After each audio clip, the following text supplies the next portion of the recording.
his speech. And amongst those in attendance were a number of dignitaries. Of course, the Minister of Enjoyment, as we call him in our generation, that is Honorable Kasaija, was in attendance. Honorable Anita Among, Deputy Speaker, all were in attendance. State Minister for Finance, Evelyn Anite, Minister of Kampala, Honorable Chofa Togabye, KCC Executive Director Sharifa Buzeki, most of them were in attendance, and it was quite a day to celebrate him a day before his birthday. Happy birthday to you, Your Excellency. May you grow stronger and wiser as you serve Uganda. Good morning, Uganda. My name is Julie F. Nantaba. I am with Robert Chirabo Nyonyintono on this beautiful morning, and we are joined by Joan Murungi on this beautiful morning. Good morning, Robert. A lovely morning to you, Julie. How have you been? Been well. Good to see you. Good to see you too, and of course, Joan. Yes. Joan, good morning. Good morning, Julie. Good morning, Robert. I couldn't wait to ask you about Alive in the Park. Yeah. What happened, what transpired, what was the highlight? Alive in the Park was a beautiful event. Okay. These artists blessed Uganda. They prayed for Uganda. They honored Uganda. Each of these artists, they were from Zambia and Malawi, and of course Ugandan artists as well. But these artists from other countries, each of them performed with a dress code of Uganda, either in a Uganda Cranes jersey or chitenge with Ugandan colors. Beautiful, beautiful night it was. I saw honorable ministers, whose names I won't, of course, mention, but it was nice to see them on the other side of themselves, lighter, dancing, and you know, following the hype sessions. It was just a beautiful event. But above all else, God was present. Uganda was prayed for, and indeed, for God and my country. Whoever ministered this motto to Uganda, for God and my country, it's a prayer that we say every day, and God loves Uganda. Okay. Well, at least I was also enjoying the best DJ in town, that is the Honorable Prime Minister. She was mixing, if you are in Kira there, the entertainment sector, where she went on the DJ's console. Wow. And I want to tell you, she's a great DJ. So it's about time we give her our name on the other side of life. DJ Nubs. She was Really? full of life. She was full of life. You see, I've seen quite a number of prime ministers, because I think I saw Honorable Mama Mbabazi, I've seen Ruhakana Rugunda, who was Apollo Nsibambi. Now, I can recall them very well, those. But Robin Anabanja is rare. She's a rare gem. I think I want to call her what we could define as a full package. When it is time for seriousness, she's there. I don't know if you saw that clip when she's serving food. Yes. You know, when it comes to peeling, that's when she was peeling. When it comes to going and finding out, Sarama Road had become a problem. Okay. When she visited, she told the contractors, if you can't work, move, go away, and we get someone. That road is now being worked upon. So she's a full package. She contains, she can do whatever. When it comes to fitting in, you know, she's always that missing part of that puzzle. But also, we thank the Lord for the life of Major General Sabiti Muzei, who survived an accident on Sembabure when he was returning from a giveaway ceremony of His Excellency's granddaughter. Now, we just thank the Lord, because when you look at the car, the first time someone called me and was like, hey, do you know what has happened? Check. I was like, what? Said an accident. First I was like, now which bike again has died? Which bike? Or is it because bikers are known to have so many accidents? He's a biker. Oh, yeah. I'm a leader of one of the groups of the bikers in Uganda. So the first thing when I receive those calls, the first thing to suspect is someone has crashed or is... So I went on our platform, and this time I saw this vehicle. Then I was like, has someone survived really? But I want to thank the Lord, because news coming in is he's out of danger.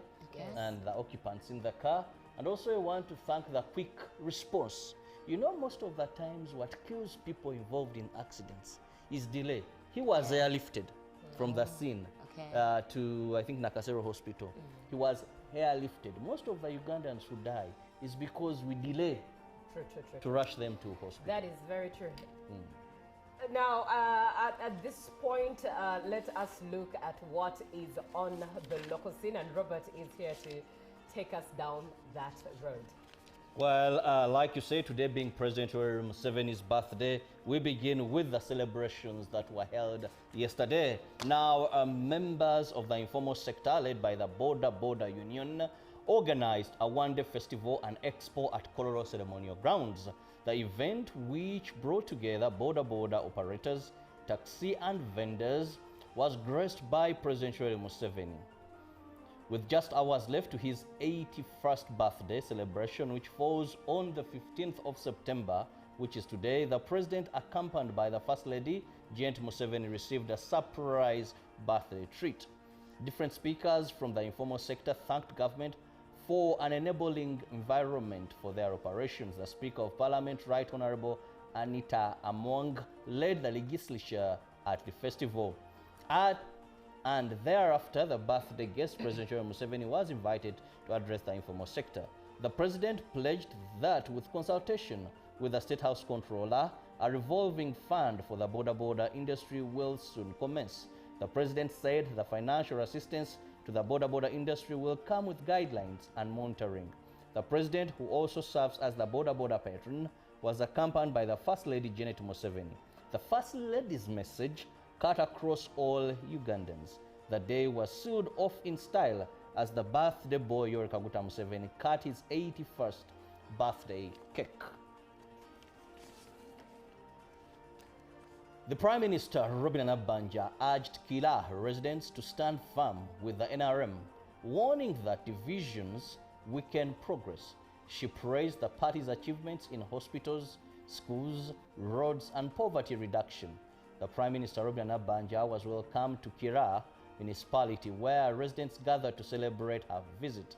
The event kicked off with entertainment, where the Prime Minister joined DJs in mixing music and dancing, which drew applauses. Nabbanja thanked Ugandans for their support for the national resistance movement and urged those who lost in the party primaries to rally behind the winners. She cautioned against supporting independence. The Prime Minister highlighted the successes of the NRM government in Kira and across Wakiso, emphasizing that the Parish Development Model, PDM, universal primary education and secondary, and expanded health services have transformed livelihoods. On the state of health service in Wakiso district, Dr. Daniel Chabazinze, the Director for Health Services at the Ministry of Health, was concerned over residents' reluctancy to complete their vaccination doses. Masaka Traffic Police and Regional Traffic Officer and the RPC Masaka region are investigating the cause of the road accident that happened in Sembabule along the Rengo-Kampala highway involving Major General Sabiti Muzei. Major General Sabiti was driving a Toyota Land Cruiser V8 which had a head-on collision with a Fuso truck registration number UBP 982L carrying cattle. Major Sabit Muzei was returning from Bara, where he had attended a giveaway ceremony of the president's granddaughter. According to the police spokesperson Greta Masaka Twaha Kasirye, via a phone call, Major General Sabit Muzei and wife are admitted at Nakasero Hospital in Kampala. Reports show that Major General Sabit Muzei, also the Deputy Chief Executive Officer of the National Enterprise Corporation's vehicle, which had a head-on collision with the Fusorore carrying truck, was removed from the scene. Greater Masaka Police spokesperson Twaha Kasirye said Major Sabit and wife's health, with whom he was traveling, are reportedly being managed. And finally, from the local scene, the Minister for Works and Transport, General Edward Katumba Wamala, commended works by the engineering sector towards the country's growth and development. This was during a sports gala organized at Nakivubo War Memorial Grounds ahead of the 11th African Engineering Week that starts today at Speed Resort Munyonyo. A decade ago, engineering in Africa was a challenge. The African Engineering Week had an agenda of creating a platform for engineering professionals, learners, academicians, industrial leaders from Africa to discuss ideas of developing the sector. as member states gather for the 11th African Engineering and 9th African Engineering Conference. The topical issues to be discussed will include sustainable engineering solutions for Africa's development, its challenges, fostering collaboration, knowledge exchange, and innovation. It is hosted by the Uganda Institute of Professional Engineers. Minister for Works and Transport, General Katumba Wamala, flagged off the 11th Engineering Week with participants involving in a wide range of sports activities. General Katumba Wamala lauded the role played by engineering sector to the growth and development of Uganda. The 5-day event, which commences today, the 15th of September, at Speak Resort Munyonyo, will have activities ranging from sharing ideas, learning, and designing frameworks to tackle challenges in the engineering sector all over Africa. Wow, that brings us to the end of our local stories this morning. Right, let's have Joanne to take us through the foreign scene and what's on the global scene indeed. Okay, and from the global coverage, the Prime Minister for Britain, who is Prime Minister Keir Starmer, says, as he's quoted saying, Britain will never surrender to far-right protesters who use the national flag as cover for violence and intimidation. And also, more than 110,000 people marched through central London on Saturday in a protest against immigration led by far-right activist Tommy Robinson, whose real name is Stephen Yaxley Lennon. Some attending the Unite the Kingdom rally clashed with the police. 26 officers were injured and at least 24 people were arrested, according to the Metropolitan Police. In first public comments since the rally, Starmer said on Sunday that peaceful protest was a fundamental value in Britain, but he condemned assaults on police officers and intimidation against marginalized communities. People do have a right to peaceful protest. It is core to our country's values, he said. But we will not stand for assaults on police officers doing their job or for people feeling intimidated on our streets because of their background or the color of their skin. And of course, from the global coverage in the United States of America, a Church Kirk's alleged killer is now cooperating with the authorities and has not confessed to carrying out the shooting. That is Utah's Governor Spencer Cox, as he told the U.S. media. Suspect Tyler Robinson, aged 22, was taken into custody some 33 hours after Kirk, a 31-year-old right-wing activist, was shot in Orem on Wednesday. Speaking to ABC News, Coates, a Republican, said people around Mr. Robinson have been cooperating with the investigation. Cox appeared on various US news outlets on Sunday morning, while he also reiterated concerns regarding social media in the aftermath of Kirk's death. The governor was also asked about a New York Times report alleging Mr. Robinson had spoken to others after the shooting via the Discord messaging platform. These include allegations that he joked about being the gunman. Cox told ABC News, "All we can confirm is that those conversations definitely were happening, and they did not believe it was actually him. It was all joking until he admitted that it actually was him." Yes, that is it about the shooting of and the death of Charlie Kirk. Yes, who was an activist in the U.S. And coming back to the continent of Africa, from our West African neighbors, Nigeria pilot and co-pilot have tested positive for alcohol after the plane they were operating veered off the runway when landing in Nigeria. The Nigerian Safety Investigation Bureau screened the pair after the accident in July at the Port Harcourt International Airport. In addition, a crew member tested positive for cannabis. And all the 103 people on board the Boeing 737 at the time of the incident were unharmed. Air Peace, the company that operated the flight, said the 64-year-old pilot has been sacked for failing to adhere to safety regulations, while the co-pilot has since returned to his role.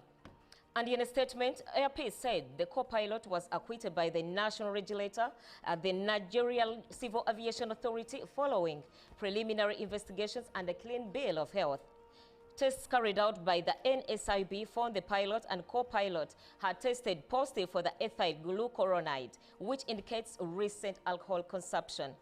A cabin crew member also tested positive for the THC, the psychoactive component in cannabis.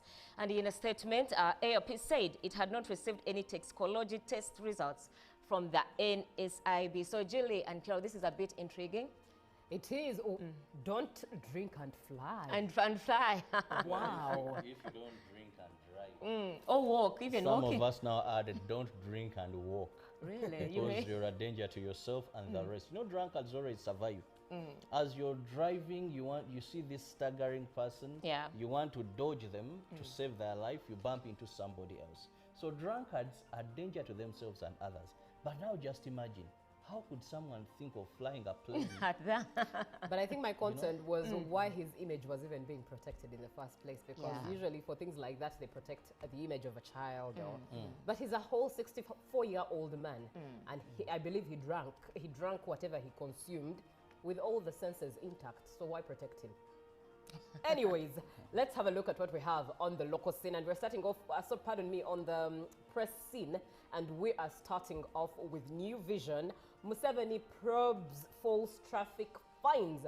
That is a headline there, and a picture of him cutting his birthday cake with a couple of other cabinet ministers and leaders alongside his wife, Mama Janet. And President Museveni warns border dealers, money lenders against extortion. True. Those people are very much extorted. You people, Yes. let's be very honest. These border people, and I'm happy the president talked about it. A border now is about, okay, let's even 5 put it million, a new one. about On loan, 5 million. on loan. No, not on loan. Really? Yes, A new yes, one. a new one. But this young man is given this border at 9 million That is on loan. on loan. Yes. Wow. I mean, which nature, and it has a tracker, which kind of profit margin is this? Now, by the time this young man finishes the loan, even if it's to sell this border, it could be worth now 3 million. True, it would have lost So there's value at so the much time. exploitation. I think if government, the president talked about giving them some money, rather buy these borders for these people, let them get them on loan from government, where like they pay something, at least tell a person that 6 million, so that the profit is about 500,000. But you can't make a profit of 4.5 million. Anyways, let's move on to what we still have in the press today. We have Mpango, leaders advise Omukama to get a wife. Oh, why? Tivia Fosi, why pressure him? No, you can't lead people come a very on. long time. Robert, let's stop you putting see, people we are under now pressure. talking about culture. Leave your modernity. Still, This is a culture leader. Exactly. Leave alone this modernity. In all cultures in Africa, a king, once you're enthroned and you're of age, we begin looking at what next in case anything happens. So for the safety of the kingdom, it is when we know there is a heir to the throne. yes, Robert, but what if he feels he's not yet ready? Why would you put someone on pressure to get married? Exactly. And I love what the Speaker of Parliament said. The Speaker told the king, you get a wife, I'll pay the dowry. The dowry. It's okay. So we are demanding. You are Toro, it's okay. It's not okay. It's okay, take your time. No pressure. We need the kingdom. Marriage is not for pressure. Anyways, It's not for the weak, but Nema restores Namugongo wetlands after a story that was run by the New Vision. And another story, coronation president implores Busoga to tap into EAC market. And then in the New Vision, over 200 job opportunities in there. Buy yourself a copy and see what opportunity lies ahead of you. But we have the Daily Monitor as well. And the headline there, NRM approves 4 more districts and the city. you are going That to have means about more 7. MPs. You see, we've been having 559. Now we are going to have 700 members of parliament. If we are not very careful, Anyways, we shall hit that. schools were open, and a picture there of the Daily Monitor is a picture of students and the people standing at the old taxi park, either waiting taxis or waiting to get on board to their schools. And General Sabiti out of danger after car crash. Colleagues DM Extra, why Northern Uganda's HIV response might be at crossroads. Meanwhile, once upon a time, I was told by someone who, I've spent some time in the Northern Uganda, in Gulu to be particular, and I was told that these people actually use HIV as a weapon. To do it? Oh. I think it's something the government should. Well, let me just take that as it's not funny, but I cannot resist because laughing. Really, I highly doubt. There's so much talk that has been said about HIV/AIDS. Yes. A lot of myths. There's a ghetto called Kasubi in Gulu. Oh. Yeah, it's rampant. And if you go to Gulu, there is a place called Uganda Pub. I've heard of it. I've heard of Uganda Pub there is so much HIV/AIDS because there's so much sexual activity happening. It's a place where young girls do commercial sex. Wow. Meanwhile, the lizard is not leaving us alone. Indeed, regards to the districts, he said, each one of us will soon have a district. Okay. Anyways, moving on to the Daily Nation and the Citizen. Let's start with Tanzania. The Citizen. Quickly look at the headline, how to maintain pace as Islamic finance grows. That is a headline there. And CRDB Bank Foundation disburses nearly 3 billion shillings in inclusive loans in Dar, and revealed mounting mental health crisis among young learners. Also, Samia unveils plan to integrate SGR with Kigoma Port. And in the Daily Nation, it's a celebration point as Perez Jepchirchir, world champion who won gold for Kenya in a thrilling marathon sprint finish yesterday at the World Athletics Championships in Japan. Also, there is a headline, the men who control multi-billion state systems. Wow. And the banks face huge losses over fake titles. Now, quickly, let's look at the Gazette. Okay. The Gazette as of the 12th day of September 2025, table of contents on there. And looking at the notices to looking at the celebrations that have been verified as places of celebrating marriage. Debre Jesus Orthodox Church, it's a denomination of Orthodox. The village is Bunga Trading Parish, Gaba Sub-County, Machindia Division. County is Machindia Division, and the district is Kampala. And this is as of the 20th day of August 2025 by Honorable Norbert Mao. And the other place of worship that has been recognized to celebrate marriage, the church is St. Peter's Bugangari Church of Uganda, denomination Anglican, and the parish is Bugangari, Sub-County Bugangari, District Rukunjiri.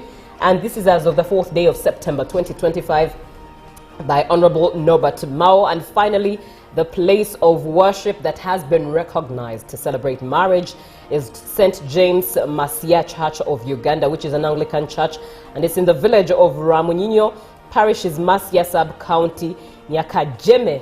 Those are the places that have been recognized as of the 12th day of September 2025. That's all from the press, the local scene, and the foreign scene. For now, let's have a short break as we prepare for the real. Make sure that you save the number 0709602592 to be a part of the conversation and a part of the show throughout the show. For now, Lukusuta by Streams of Life. Good morning, Uganda.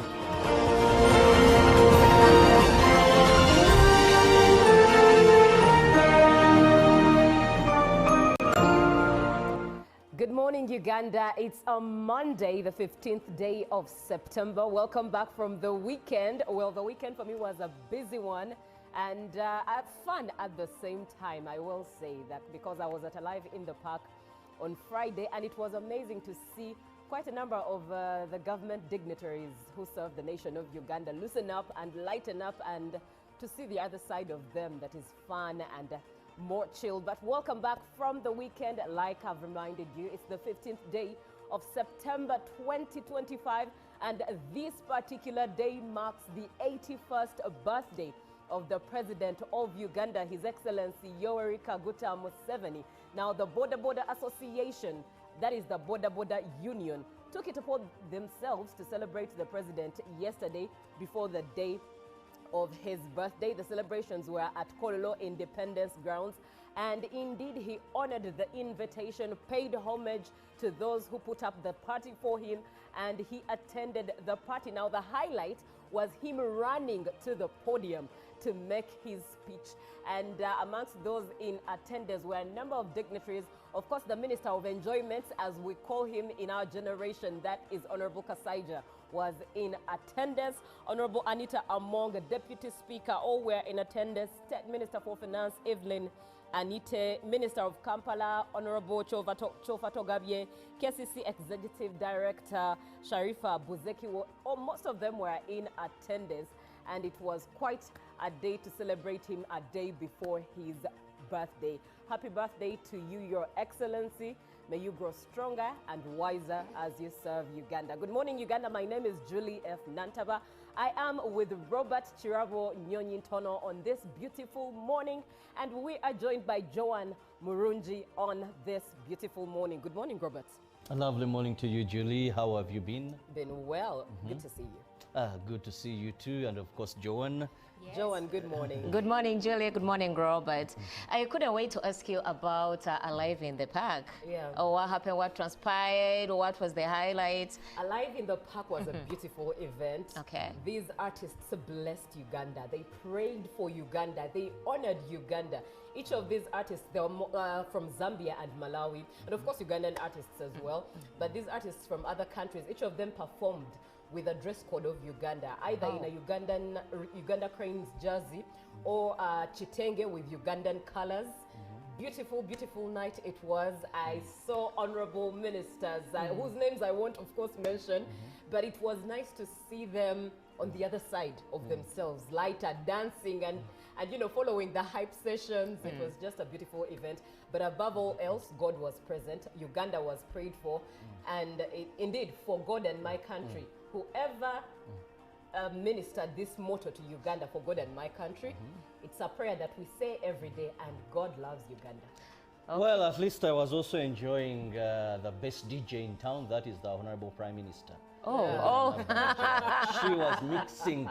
If you are in Kira there, yes. the entertainment sector, where she went on the DJ's console, Wow. and I want to tell you, she's a great DJ. So it's about time we give her our name on the other side of life.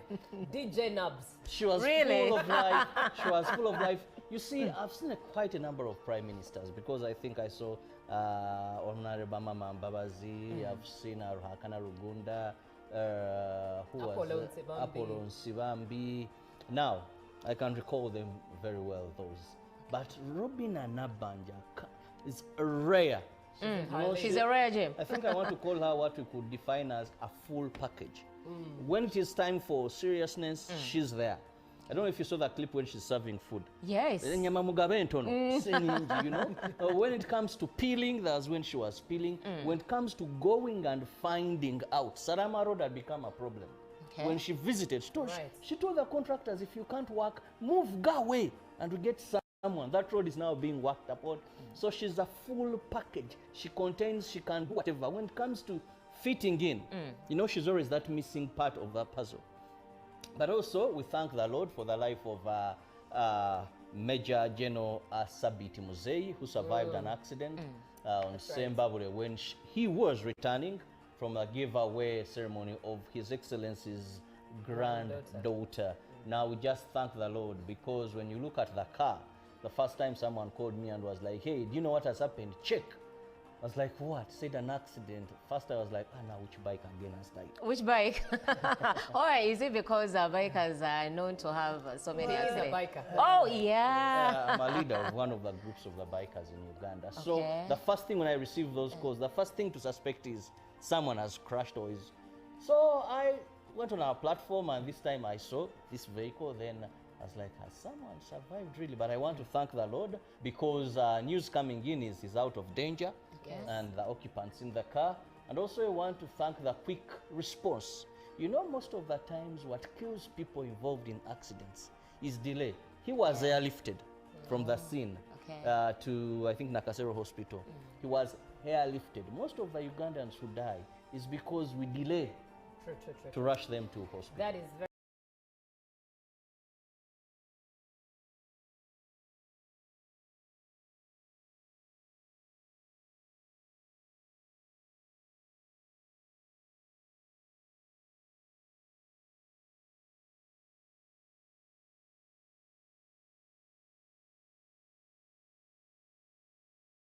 Call a Ministry of Health toll-free line on 0800 1066 or send a free SMS to YouReport on 8500. This message is brought to you by the Ministry of Health Uganda with support from UNICEF, WHO and its partners.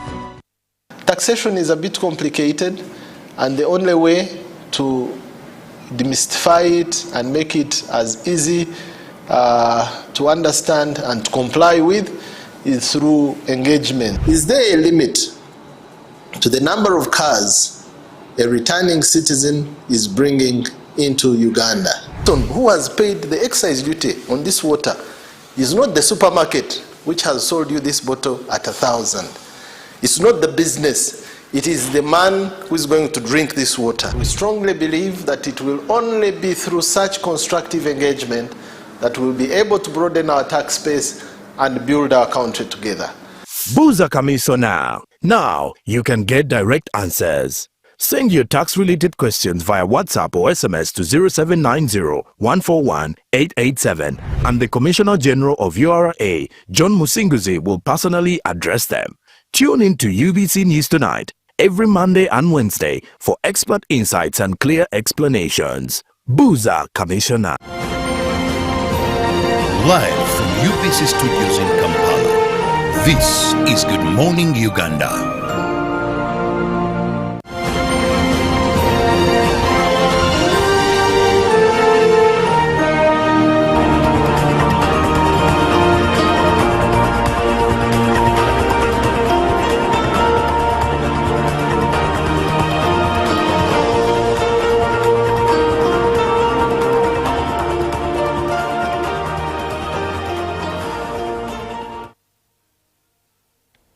A very good morning to you. Thank you so much for choosing to watch UBC TV, inspiring you. And if you started the show with us, thank you so much. If you're just tuning in, welcome to the show. And my name is Julie F. Nantaba. I am with Robert Chirabonyonyitono and Joan Murunji. And in this particular moment, we are going to look at the government's efforts in driving the nation towards clean energy. Now, Uganda's National Energy Transition Plan, that is the ETP, was launched in December 2023. And it is a strategic roadmap to achieve universal access to modern energy and power economic growth through a sustainable, secure and affordable energy supply by the year 2065.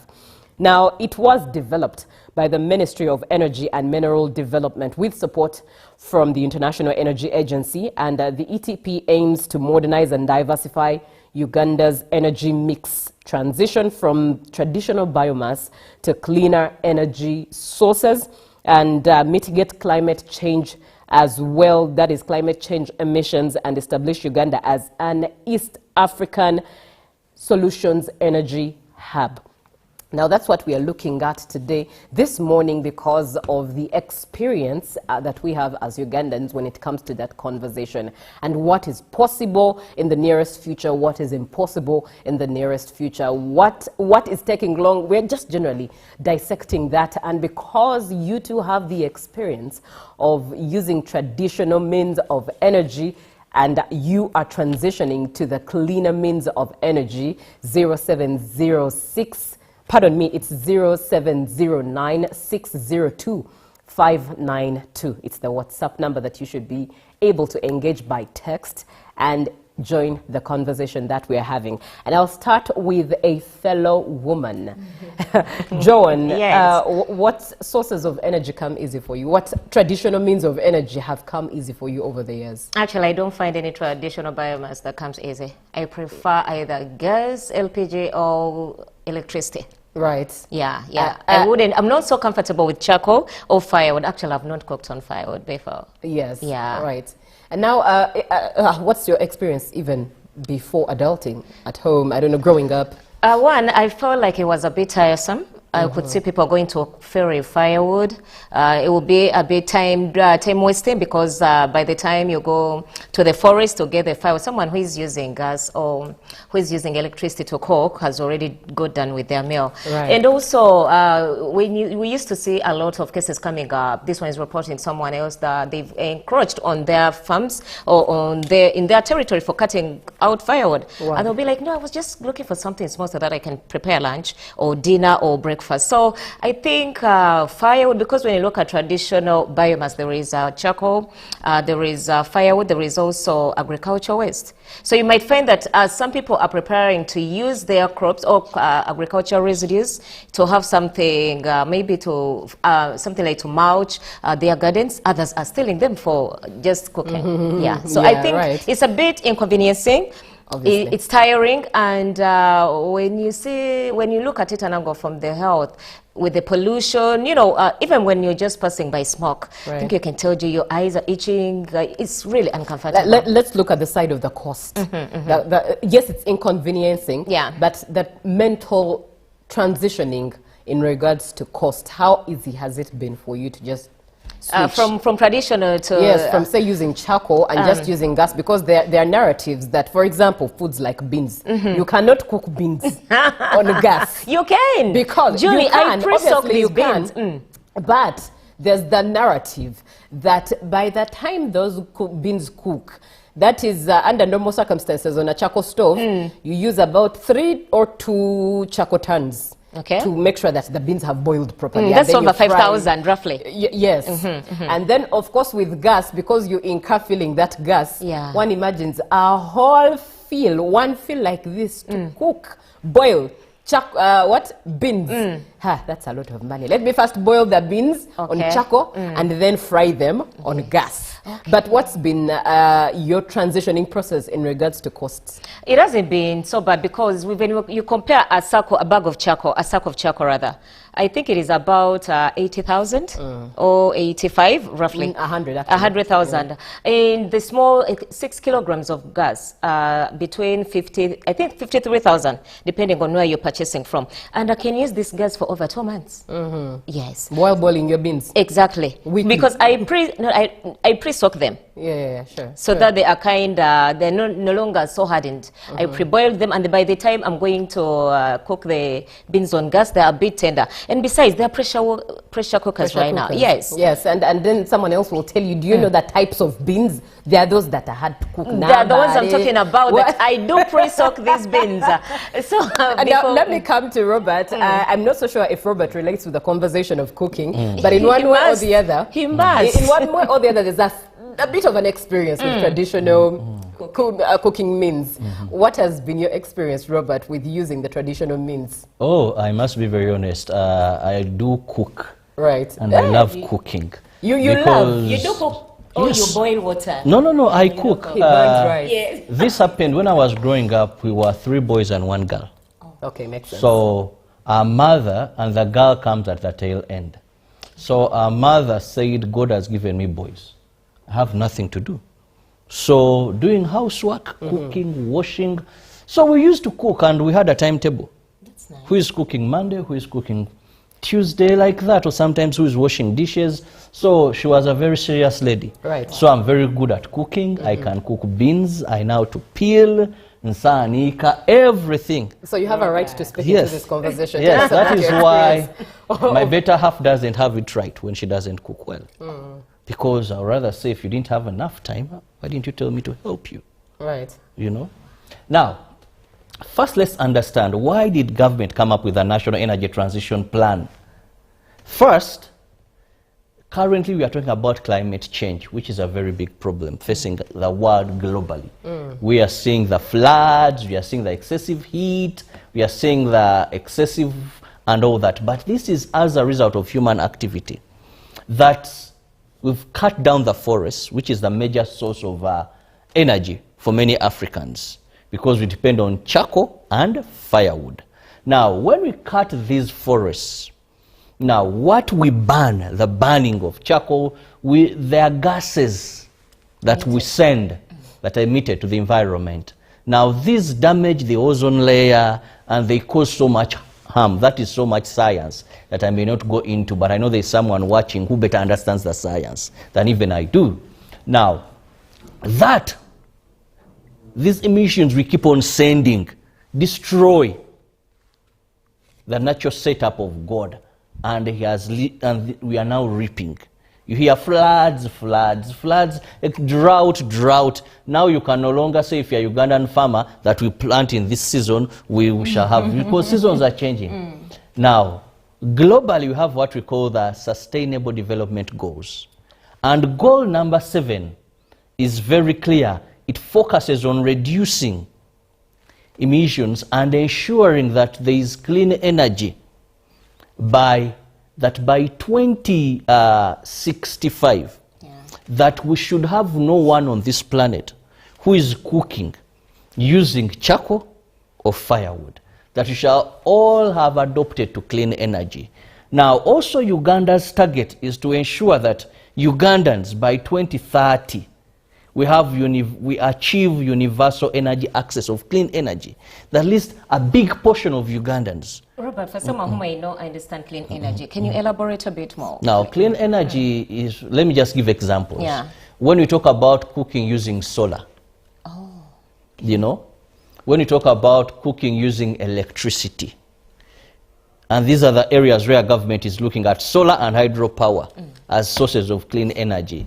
Now, when we talk about gas, liquefied petroleum gas, LPG, that is clean energy.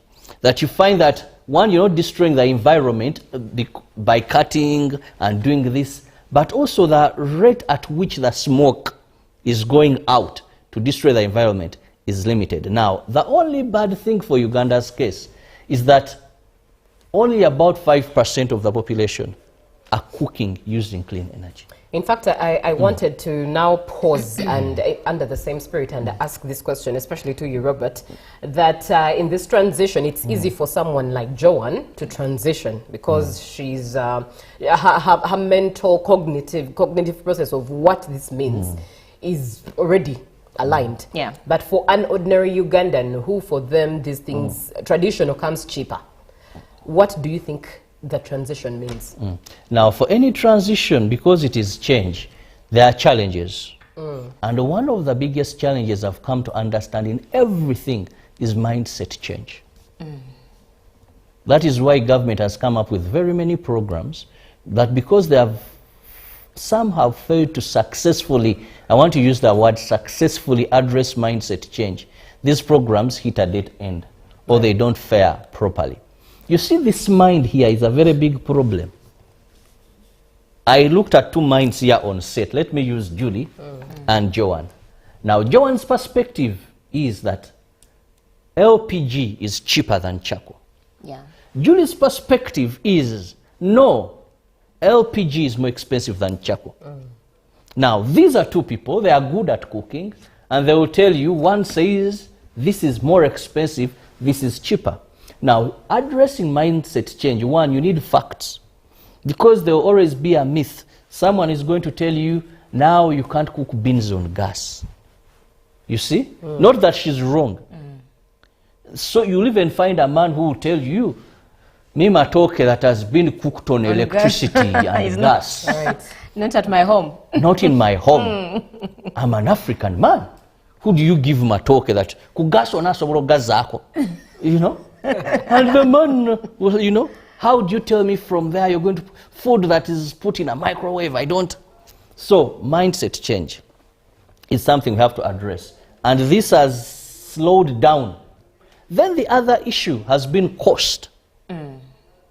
You see, if you want to have a substitute of something, it must have advantages. If you're telling me move away from charcoal, the alternative you're giving me, is it cheaper than charcoal? If it's going to be more expensive than charcoal, the transition is going to be hard. Now, let's look at the 2 areas government is fronting. Hydroelectricity, that Ugandans cook using electricity. I don't know, Julie and my sister here, Joanne, how many of you have attempted to cook on electricity? The way the yaka can. As you're cooking, look at your yaka. The yaka is as fast as a deer. Now, a person will say, electricity, let me rule that out. First of, let's even very inconsistent. Exactly. Yeah, You can't come home very assured that you're going to find power on. Oh, it's going to be on until you finish cooking. Or until you finish cooking. Yes. We have that challenge of late. You EDCL, please save us. You can no longer rely on electricity. Yeah. Same like watching news. You can't be sure that you'll have that. Finish the bulletin. Yes. Now, it is more expensive than charcoal. Now, maybe it is even more expensive than the gas. Now, one would actually challenge you and tell you that just what if, the government uses the same exact principle or plan they used when we were transitioning from using meter boxes to using yaka meters. You remember that it became sort of a law. As a must that all of us had to have yaka. And there were many complaints there. It was a hard change, but eventually everyone sort of started realizing that, oh, actually using yaka is... Forgetting that you have about over 70% of Ugandans that are on illegal connections. Yes, but what if someone challenges you with that what if the government chooses to implement this as a law, that in every home, we should not find a charcoal stove, we should not find a charcoal sack. Why government cannot implement that? Because even our members of parliament and those that move these things use charcoal. You see, these people don't make laws that will directly affect them. Or they actually have businesses with charcoal. Or businesses with charcoal. So that cannot see the light of day, because they also know that the substitutes are not... I can talk about liquefied gas, and I want to support Joan here, that when you look at a sack of charcoal, a full one, leave alone this half a chitundu, I think it's now gone to about 150. Really? Around That's that. expensive. Yes, now, 150. If I have, you said you called it 8 kg? 6.5, the small one. 6.5, I think it goes for... 8. Or 8, about 50,000.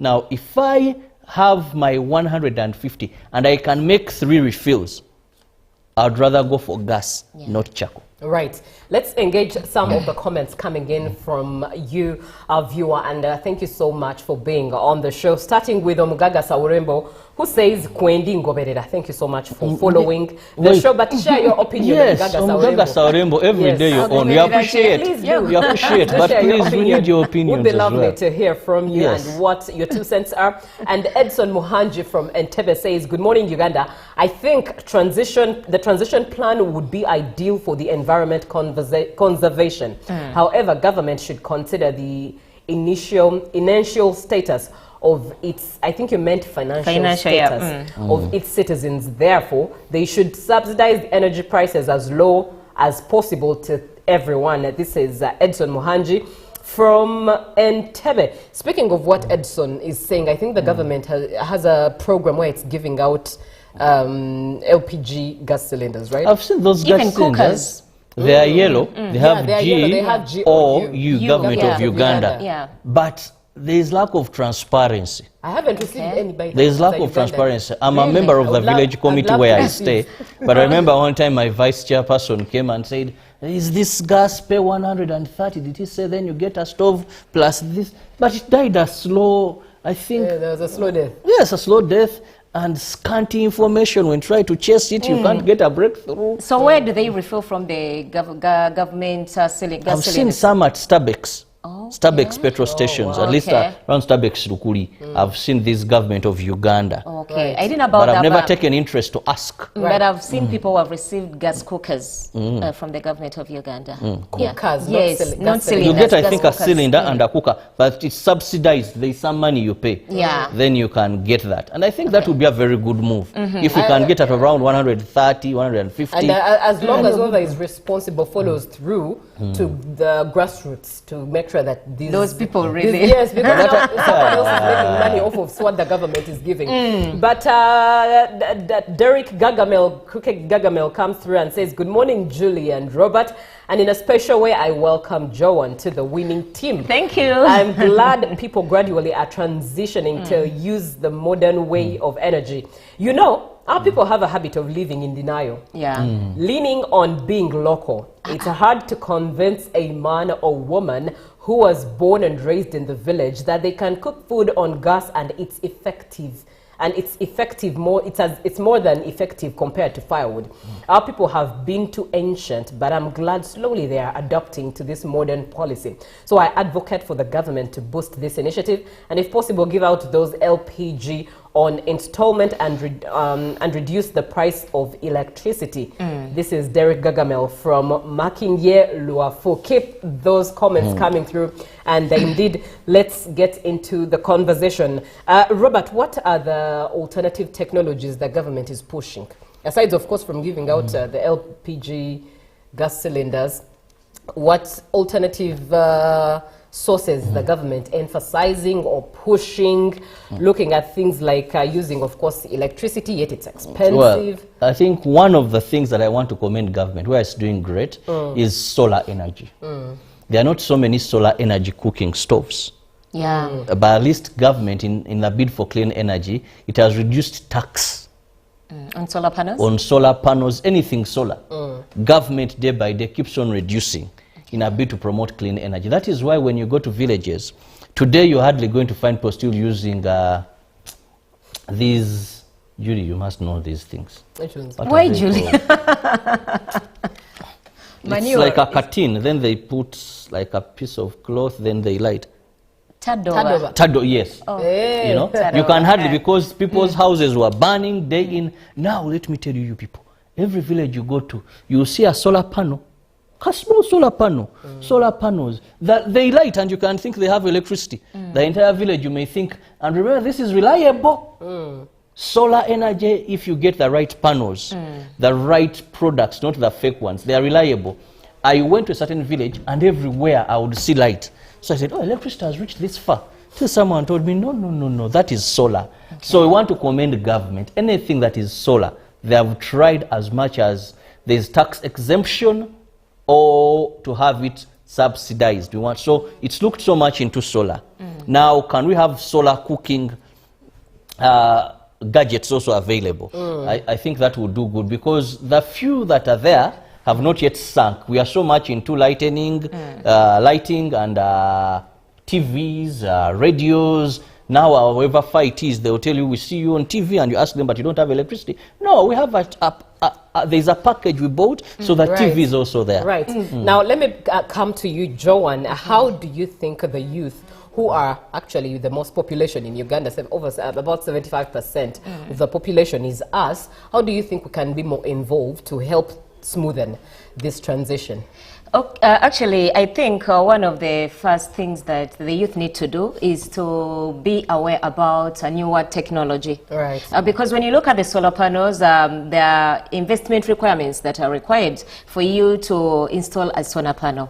And also, the youth should be the champions of this. Because when you look at deforestation, there are a lot of things that come, the repercussions that come with deforestation. We might not have food security, because if people are going to keep up using the manures to get their source of heat to have the cooked and well done, what is going to happen if a vast group of people, over, let me say, something like 23 million Ugandans are still stuck to using that traditional biomass? And also, the youth should also, because the elderly may not know about this newer energy, they should also advocate. Let them mobilize. Let them be the champions in their villages, in their communities, wherever they are coming from. And also, you know, we cannot resist from knowing that there are also fraudsters, people who might intend to use this transitional gap as something to be a money-making scheme.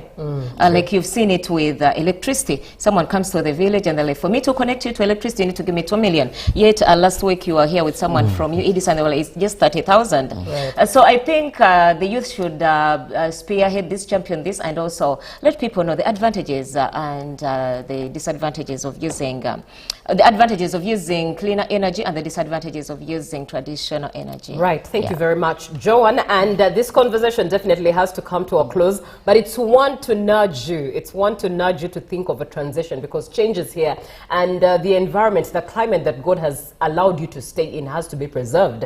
And that means that you have to start training your mind to think of cleaner energy as a solution, because it's a fact. You can't run away from it. Now, Hakim here says, Hashim actually, pardon me. I'm Hashim from Chivulu Makerere. Transition of this modern way is cheaper, but the gas in Uganda is quite expensive in buying and refueling. A gas of 6 kg is 3,500 Kenyan shillings, which is about 115,000 Uganda shillings. No, that's a lie, So Julie. let government compensate. No, exactly. This is the experience of Hashim, from Chivulu Makerere. That's what he states as his experience. Oh, really? And that somebody else comes through that 130,000 that is supposed to refill gas is actually my salary. Calculate the math there for me. And many Ugandans live beyond. Many Ugandans, let's be very honest, there are miracles that happen in this country.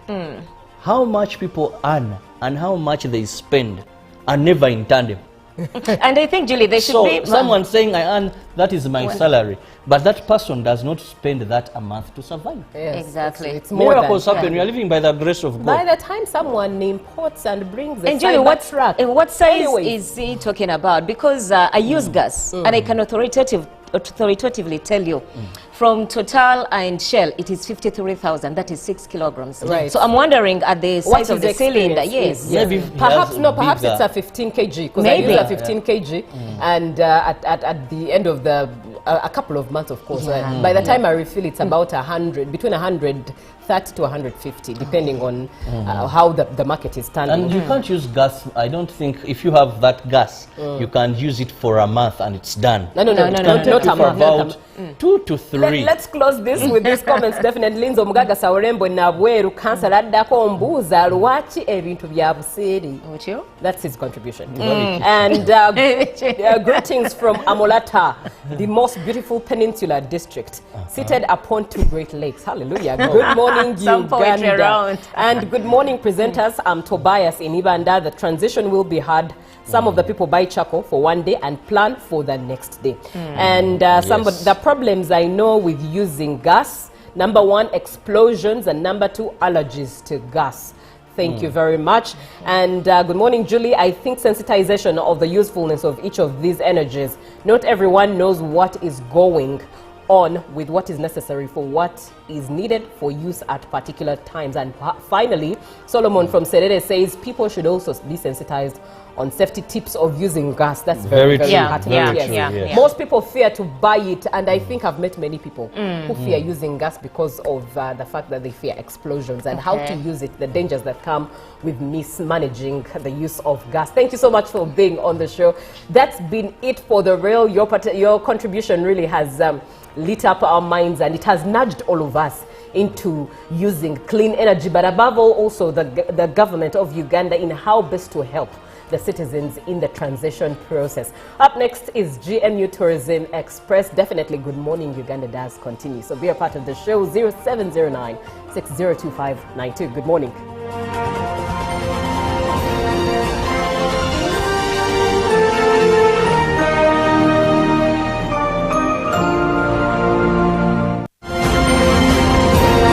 Live from UBC Studios in Kampala, this is Good Morning Uganda. The Uganda Cooperative Alliance invites cooperators and the general public to the National Cooperative Conference 2025 on Thursday, 18th September at Kololo National Celebration Grounds to celebrate our achievements to date. The conference will be graced by His Excellency Yoweri Kaguta Museveni, President of the Republic of Uganda, as chief guest. The highlight will be the launch of the National Cooperative Savings and Credit Society Limited, a precursor to the National Cooperative Bank. Come one, come all. My friend Baka was found to be positive for Mpox at his old age. He needs our prayers. By the way, Timo, did you know that Mpox-related deaths occur among people with underlying conditions like HIV/AIDS, diabetes, malnutrition, and other old age-related illnesses? Of late, I've not been following Mpox issues. I thought it wasn't that serious. So, are you saying that as long as one has any underlying condition and feels unwell, just run to the hospital? Yes! You do not have to wait. If you have any of the signs and symptoms like a body rash, a fever, headache, and body weakness, visit your nearest health facility immediately. We do not have to take any chances, my brother. we need to immediately inform our peers in the club to be careful. You see, with Mpox, the magic is in getting treatment early. Those who have suffered severe disease, they wasted a lot of time either treating themselves or ignoring the disease. Save your life. Seek treatment early. Only from professional health workers whenever you feel unwell. For more information About Mpox, call the Ministry of Health toll-free line on 0800 1066 or send a free SMS to your report on 8500. This message is brought to you by the Ministry of Health Uganda with support from UNICEF, WHO, and its partners. Taxation is a bit complicated, and the only way to demystify it and make it as easy to understand and to comply with is through engagement. Is there a limit to the number of cars a returning citizen is bringing into Uganda? Who has paid the excise duty on this water is not the supermarket which has sold you this bottle at 1,000. It's not the business. It is the man who is going to drink this water. We strongly believe that it will only be through such constructive engagement that we'll be able to broaden our tax base and build our country together. Buza Kamiso now. Now you can get direct answers.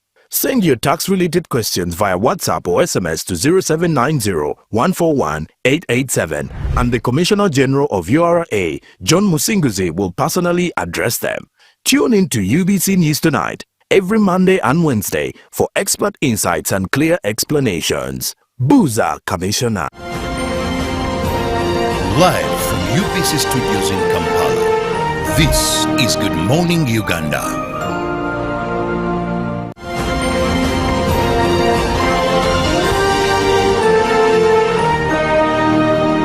Brought to you by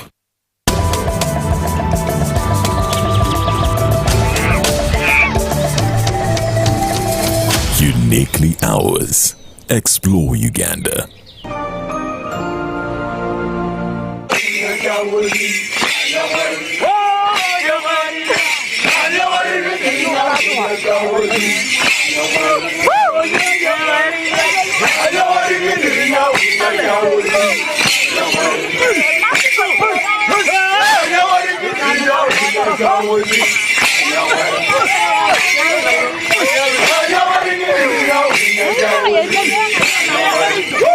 Yes, welcome to Karamoja. My name is Bradford Ochieng. I am the Deputy CEO of the Uganda Tourism Board. Let me start by UTB. UTB is a government agency responsible for marketing Destination Uganda. And marketing Uganda means marketing all parts of the country, all regions of the country. Karamoja is just one of the so many regions of the country, and it's an area that is big enough, actually more than so many countries in the world. Karamoja has a space of 27,000 square kilometers. 27,000 square kilometers. And when you hear 27,000 kilometers, you just know this is a big region. There are 194 countries in the world. Of the 94 countries, one of the 94 countries of the world, Karamoja is bigger than 50 of them in terms of size. This place called Karamoja region is the most diverse region in the country, and so many tribes. You have the Tur, you have the Ik, you have the Toposa, you have the Mening, you have the Gie, you have all. There are over 11 sort of tribes living here. And I think for starters, I would say this is the area which is the most diverse in the country, really, in terms of indigenous tribes. I'm not talking about Kampala, I'm talking about Karamoja. These 11 sort of tribes, they are indigenous, they are originally here in the region. So I think this is followed by West Nile, meaning that all these tribes live in harmony and they share a lot. And for people who want to visit, you are going to visit many languages, many ways of life, farming, pastoralism, all this. Really, there are too many things that you can see from here. Karamoja, again, as I say, there are 9 districts. There are 9 districts that comprise this region here, beginning from Abin, In the south here, you have Nakapriprit, where we are now, where I am located. My coordinate here is Nakapriprit. You have Nabila Tok, you have Amudat, you have Moroto district, you have Kotido, you have Kabong, you have Karenga, and you have Napak. There are 9 districts in all. I think with over a million people. This region, again, in my understanding, can actually build the whole of Uganda, can build the whole of East Africa. You see limestone here, there are over 300 million tons of limestone here. 300 million tons of limestone. And the one in Western Uganda, that's just 14 million, and that's for Hima. So we are talking about 300 million metric tons of limestone, meaning we can actually build the entire Uganda, we can build the entire East Africa. Just here in terms of minerals. We have quite a number of minerals here, where really, if you want the whitest marble, you actually come to Karamoja. White as snow, you come here. In Morocco, you get very white marble here. We have gold, we have mica, you have all these precious metallic minerals. So again, for the investors that are planning to put investments here, again, I think here is a region that is untapped, a region where there's no competition. We have an industrial park just around Morocco there, being run by Uganda Investment Authority for those that want to locate. In terms of hospitality, many opportunities really where you can site your facilities here. So again, this region, again, I think for starters, for those who have not yet come here, please come and explore Karamoja. There's a lot to do here. Those who want farmland, cashew nuts, macadamia nuts, sorghum, in the breweries. I think that has been the epicenter of actually growing, sorghum here for the breweries in the country. So again, opportunities are there, and these opportunities are not limited to the Karamoja. It's limited for everyone, Ugandans and also foreign investors. Please come and explore this place. As they say, Uganda is a part of Africa. I can assure you, even there's a mini Nepal here. Okay, I'm conflicted because I hail from Karamoja. I went to school in Karamoja, and I must say that if I can compare many years ago and what I can see now, travelers and investors, I think a lot has changed. It's quite positive now. I must say, when I was coming from Kampala via Soroti, via Moroto, and to Nakapriprit, it is seamless. First, it is now tarmac. I must say, I came through directly via tarmac road. Well, roadblocks are here and there, but I think the roadblocks really just to be sure that security is there. Well, many years ago, definitely, you not just come and have fun like this. You have a lot of soldiers, probably even in camps and all that. But now, I think you can go your own way, do your own thing. Nobody even cares about what you are doing. So Karamoja is peaceful. I think for the investors, for the travelers, really, I want to assure you that all is well. Please come and visit Karamoja. Come and explore the part of Africa. Come and explore Karamoja. Thank you.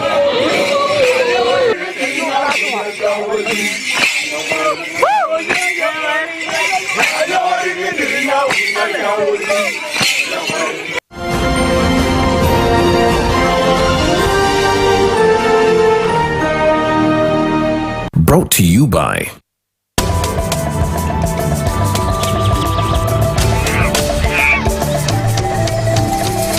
Uniquely Ours. Explore Uganda.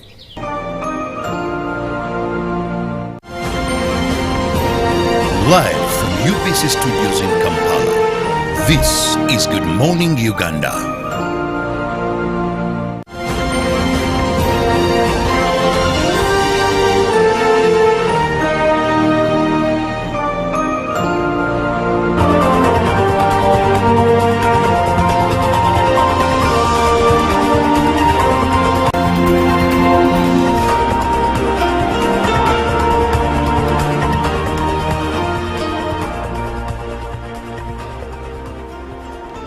Good morning. If you're just joining us on This is Good Morning Uganda, my name is Joan Moronji and it is time for business here at GMU.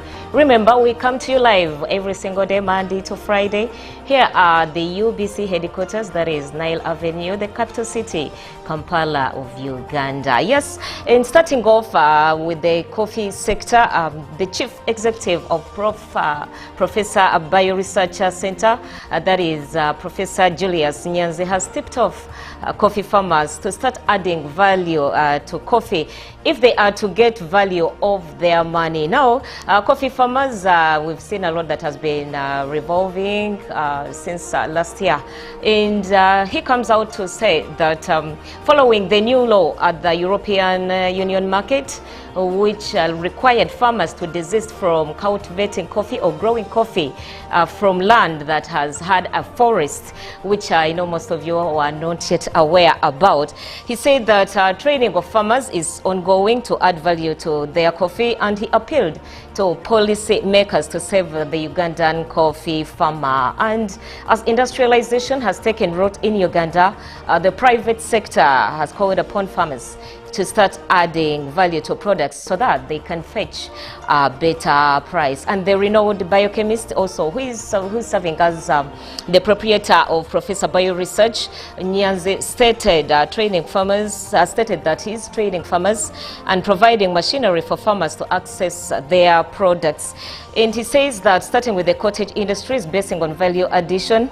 Nyanzi wants the Ugandan farmer to get out of poverty, since the end target or the solution to the farmers' poverty is through training. And this, he has done training on value addition through products like ginger, groundnuts, sesame, and so that the farmers can enrich their lives. But to give you a preamble, coffee is Uganda's #1 export crop that is earning the country over 197 billion in foreign exchange.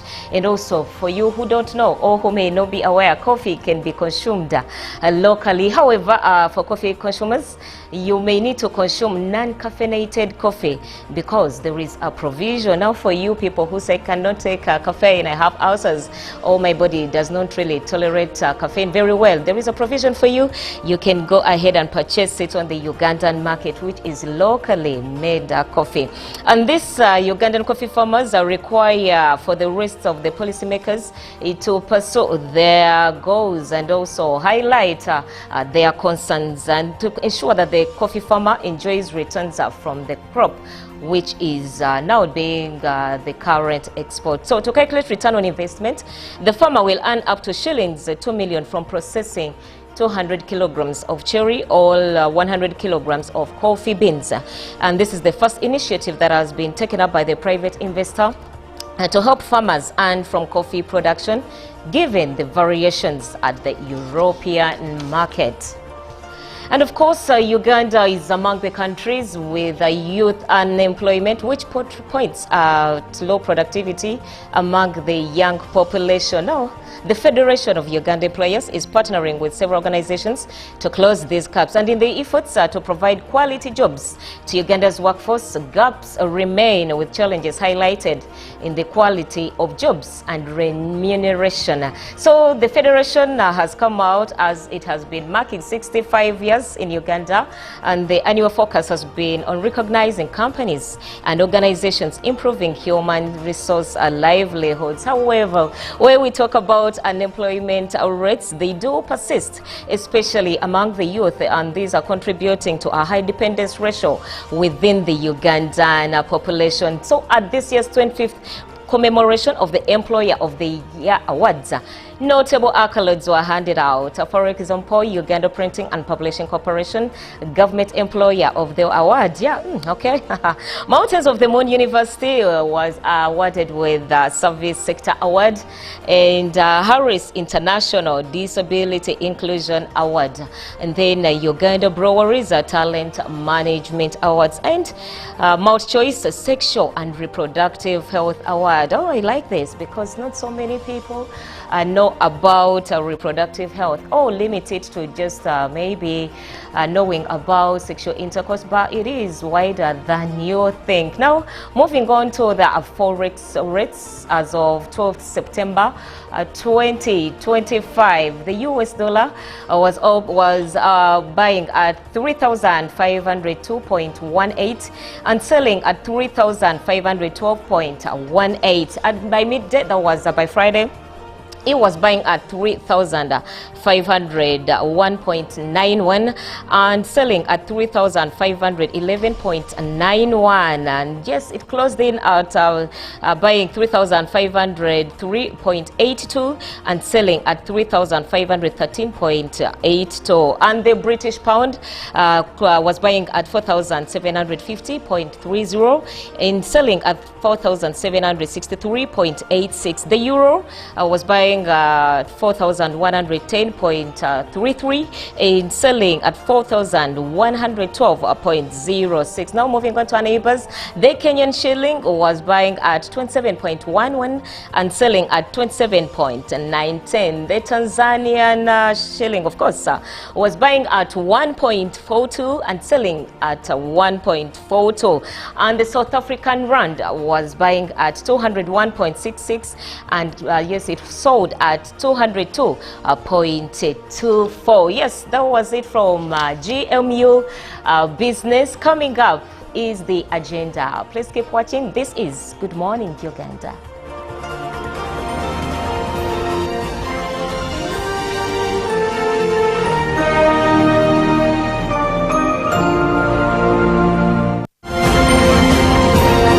Live from UBC Studios in Kampala, this is Good Morning Uganda. Revered as the patrons of the wild, my horn stood tall, announcing my presence among Africa's Big Five. Yet, with all my strength, I struggled to survive. Then Uganda Wildlife Authority gave us something, a safe home at the Ziwa Rhino Sanctuary. And here we begin to thrive again. Today, we are 48 members strong, with 17 cows, ready to take our unique story into the future. This is your lifetime opportunity to name a rhino, and with it, find the conservation efforts that keep our story alive. For more information, visit our website, www.ugandawildlifeauthority.org. Pick of the day on UBC.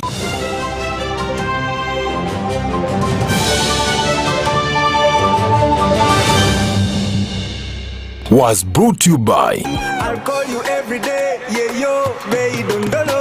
You can now get all the Chibuzi out with MTN voice bundles. Call all networks Kubei Dondoro. Buy a 25-minute voice bundle for only 1,000 or buy any daily voice bundle of your choice. Dial *100 *21 hash and select daily or use the My MTN app. When we talk together, we are unstoppable.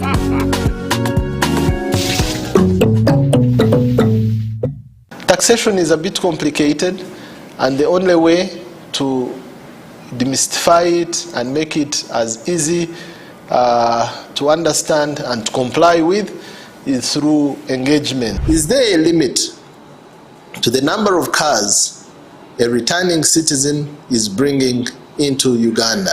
Who has paid the excise duty on this water is not the supermarket which has sold you this bottle at 1,000. It's not the business. It is the man